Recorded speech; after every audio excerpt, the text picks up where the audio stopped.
Welcome to the Pacific Grove Museum of Natural History's Digital Science Saturday, Magnificent Monarchs. We are excited for you to join us on this brief tour of the Monarch Sanctuary located in Pacific Grove, California. Monarchs can be normally found in the sanctuary between November and February every year. This sanctuary is one of the largest monarch overwintering sites in the United States. The large trees provide shelter from winter storms, and the plenty of flowering plants provide delicious nectar, the monarch's favorite treat. The sanctuary is a Pacific Grove Municipal Park, and its single pathway underneath the trees is freely open from sunrise to sunset. There is no admission fee, but donations to support the museum monarch education and the monarch docent programs are deeply appreciated. Stephanie, a museum volunteer, is going to share more about what you will see as you walk through the sanctuary and explain why they are important for the monarch butterfly.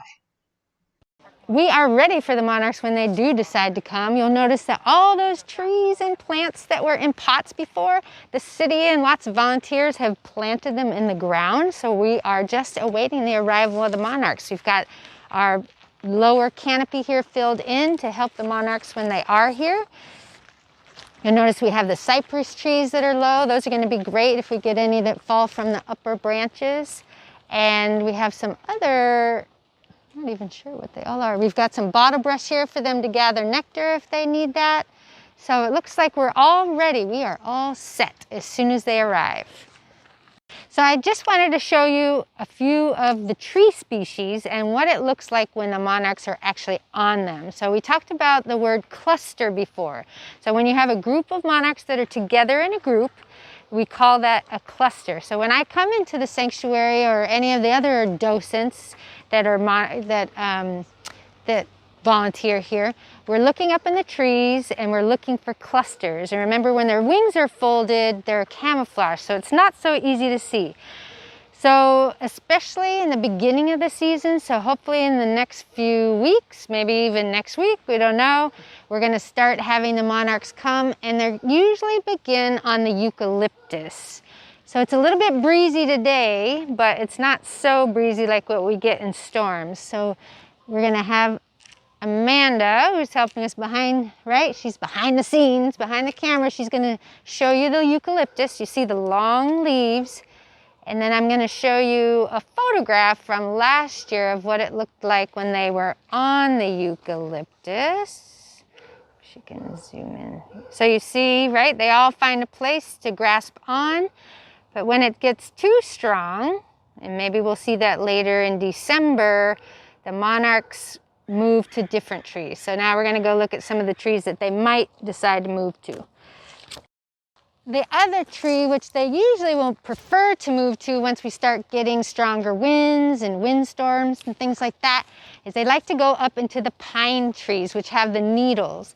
And there, you see how there's so many places where they can all individually hold onto, right? And rather than these long, flat leaves, right, which makes it really hard to grasp a hold of, they have these needles that are nice and thin.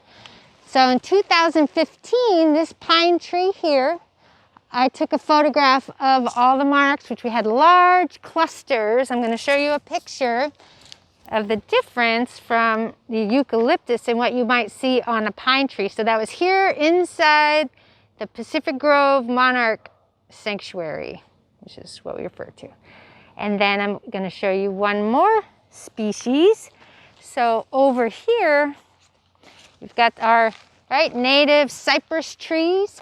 This is low, so you wouldn't see a cluster this low. You're going to find them a little bit higher up. And this was actually when the last, maybe 3 years ago, they were in the neighbor's yard, and they're beautiful. So this is a huge cluster, and you see that some of them are, this is a little bit later in the season, so they were sunning, right? We talked about that they were bathing in the sun, like we enjoy the sun with their wings open. They're gathering up heat, so you see the nice bright orange.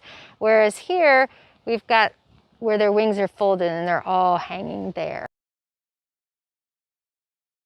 Oh, so this is a great example. We had a surprise. One of the docents who was here working on planting sent a message to us and told us that there is a monarch here. So there is a male, and if you can notice that his wing on the right-hand side is quite tattered, so he has some holes in there. So, right, that could have come from his journey.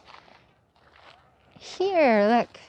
So his wings are folded, and he's gathering nectar from this daisy tree. How beautiful! To help traveling monarchs reach this overwintering site, you may provide shallow water dishes and plant native nectar plants in your garden. Monarchs are an important pollinator, and even though this sanctuary was created specially for them, you may find other organisms taking advantage of this magnificent resource. Pollinators, like hummingbirds, bees, and other butterflies, have been seen among the many flowering plants. Animals you may see include squirrels, a variety of bird species, and even the largest terrestrial herbivore in Monterey County, the black-tailed deer. Information on visiting the sanctuary can be found on the museum's website and will be provided below. Thank you for touring the sanctuary with us today.